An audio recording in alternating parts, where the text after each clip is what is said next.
to win the side lane with the Wonder Woman, and Ryoma is really strong in side lane as well. It's just that they're heavy engage comp, and Upsla has picked some heavy counter engage, like a Chognar and a Kresh, some of the best heroes when it comes to counter engaging and peeling for a Joker. And so now, as we are finally back onto the Antares battlefield, it's going to be game number 2. Upsla whoop 1 game over Feroxx, 1 win away from securing themselves a win, a match set, and a ticket to the semifinals on Saturday here for week number 1 in the Valor Series. Yeah, we're going to see who's going to invade here. It looks like Team Upsla is going to do that invade and try to get the blue here. And let's see if Flowery is going to be able to secure the blue golem.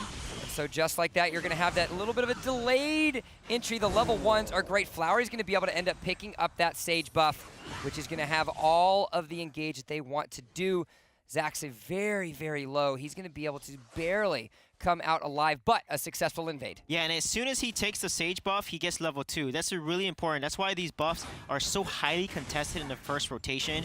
They give a significant amount of experience to a level 1 hero. And so now we are starting to get to the lanes. Everyone is trying to figure out where it is they want to go. Chamu getting a little bit of vision control with that Mina, going to be able to catch out God. And whoa, we weren't expecting that one. Yeah. It's our first solo kill on the top lane of the day. Neo is the player to watch on Upsla. He's making so many plays on the Zuka and now on this Lubu. Wow, he is really, really showing off his talent today. And so with that, it's going to be a kill. Neo flexing the muscles on the Zuka. Now he's flexing his muscles on the Lubu. That's going to also allow them to 2-man get themselves close and take this first Sentinel. Yeah. So now Upsla has a nice 500 gold lead. They're going to start posturing towards the Dragon here because Dragon is in play. This is when you tell your team, hey guys, Dragon side is in play. We need to make sure we posture or we position to not let the enemy team get a free Dragon. The early Abyssal Dragon spells disaster for the team that does not acquire them because the extra gold, the extra experience, and all the goodies that it contains is certainly a valuable aspect for both of these teams. Courage is going to be lurking in the bush, but now Neo, he's going to be roaming down on the bottom side. The rest of his team is going to rotate up to follow. Is he going to be able to survive? He's got just enough of a shield surge. Courage is going to low. He's going to go into stasis, and he's going to be able to stop that. Jin are not going to be able to get enough. He's going to end up going down. Neo barely survives by the skin of his teeth, and the other members of Upsla are disengaged, but that's 2 kills for their team. Yeah, I mean, Neo, again, just baited them. That's what you want Lubu to do. He basically baited them, got himself low, and he ulted using Conqueror. That's a power-up for Lubu.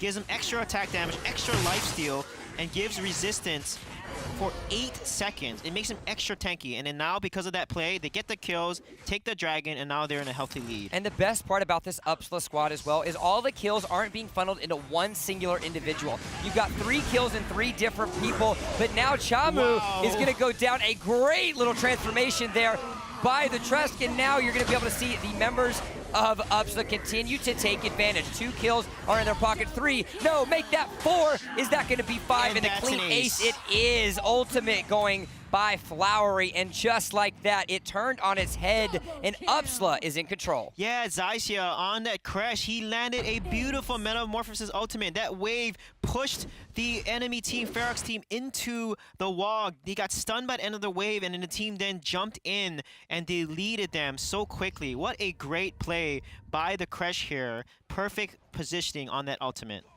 And so now, already finding themselves up 2,500 gold at the 4-minute mark. You're going to have 1, like we said, Abyssal Dragon already going into their favor. It's going to be respawning in 50 seconds. The next Spirit Sentinel is sitting there at about 50% HP. Neo not wanting to overcommit. I love the patience, but more importantly, the knowledge that the members of Feroxx are going to be in their way. Yeah, they are. Neo is just playing really, really conservatively here. Oh, he goes in for the knockup, and then they go back to focus on Friend here. And let's see if they're able to do enough damage. And look at how tanky that Wonder Woman is. Flowery is lurking into this bush. He hasn't shown himself just yet, but the members of Feroxx know that he has to be nearby. Upsla members are going to disengage. You're going to see Neo float himself back towards the top side of the map, secure himself that damage, as now 2 members are floating towards the bottom side of the map. Make that 3 to see if they can potentially get themselves a kill. Yeah, this is a huge gold lead, and you can see they're posturing towards the Dragon side again. They're map dominance is being exerted here, and they're waiting for the dragon to spawn, and they're going to try to rush it and rotate on top of it. Look at the positioning of the Crash. This is a great support here. He's giving a lot of vision for his team to see what the movement of the enemy team is, and as soon as he loses that position, he just jumps out to safety. It is all about the knowledge of the enemy teams in this situation, making sure that they can collapse exactly when they need, and there's a little bit of a collapse. All 5 members are in the mid lane. That tower is going to have to be the line of scrimmage because neither one of these teams are wanting to get themselves off onto that mark. The tower making sure it does a lot of damage. The second Abyssal Dragon is going to be taken, secured, and dominated by Upsla. Yeah, and look at Chognar building the Orb of Magi. That's going to allow him to stack.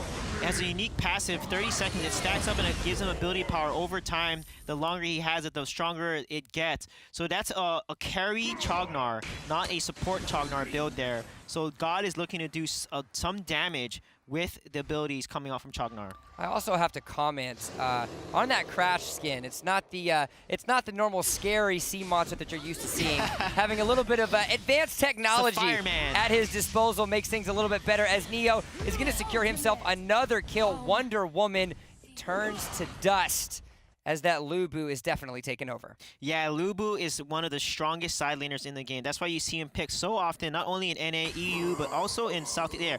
Oh, and God gets killed by Numbers here. Numbers is trying to carry on this Ryoma. And so just like that, it's going to be continued dominance by Upsla. You talked about in the previous segment that Upsla needed to fix their early game. They needed to have more coagulated decisions. That's exactly what they're doing right now. They've secured themselves that 4,000 gold lead, and it's not looking pretty for Feroxx. Yeah, it is not looking pretty at all.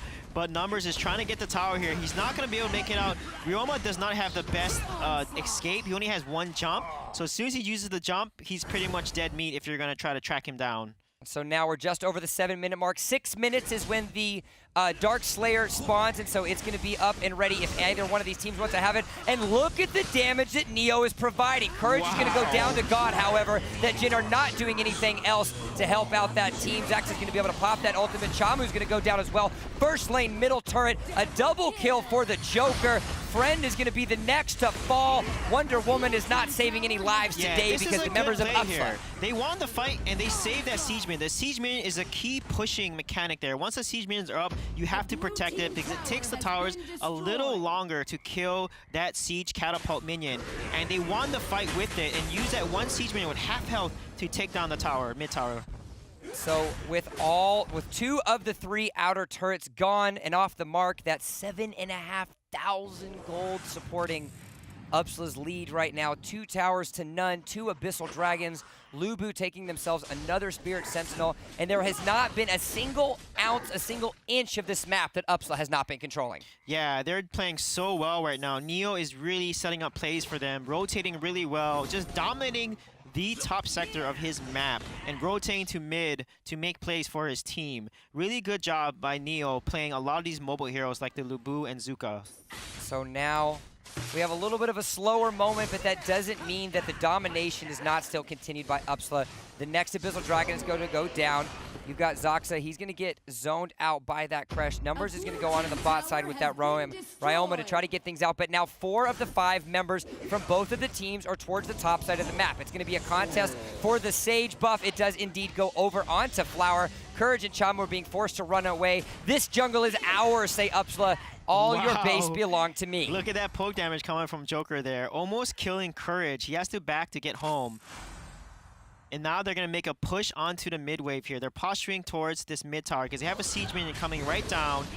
And look at that. They're able to take the tower so quickly. And then Joker is able to jump in, get the stun on Chamu, but he does not get the kill. Isn't able to get the snipe from the rocket, and so they're going to have to be forced to disengage a little bit. Friend, why? No friends. He's going to go down. Numbers going to be short to follow. God going with his name send. Courage going to go down 2. That's going to be 3 members of Feroxx down and available. Chamu, as well as his counterpart on the Crookneck, aren't going to be able to do anything for a support. The bottom lane high tower is down, and that looks like it's going to be the mid lane high defense tower as well. And with look that, at the amount of damage coming off from Zill here. And nice stun there by the Joker with the canister ultimate there. He basically jumps towards his target, wraps a canister of laughing gas on them. They get stunned, and then they get an explosive damage from the canister, and the damage kills. Gets the kill. 14,000 gold in favor of Upsla. We talked about things they needed to fix. They fixed it and proved a point here in game 2. Yeah, they definitely did. Their team fighting and their positioning, their objective calls have been really, really good in this game. And they did not give up the early game like they did last game, and now they're just completely dominating Team Feroxx. The Dark Slayer goes down, and it seems all but inevitable for the side of Red. Upsla have been absolutely dominating every single member, ensuring that they stay themselves involved. It has been an unbelievable effort by them. Yeah, very good effort. And look at that. Anti-God comes in. Chaos Protection gets put on. And look at the amount of damage. And the Curse Ultimate misses. But wow, look at the amount of damage coming out from the side of Team Upsla. Cleaning up and getting 4 kills so easily. And so just like that, it was one after another, and Upsla rose to the equation. We said up, up, and away. First it's the sky. Now the sky is nothing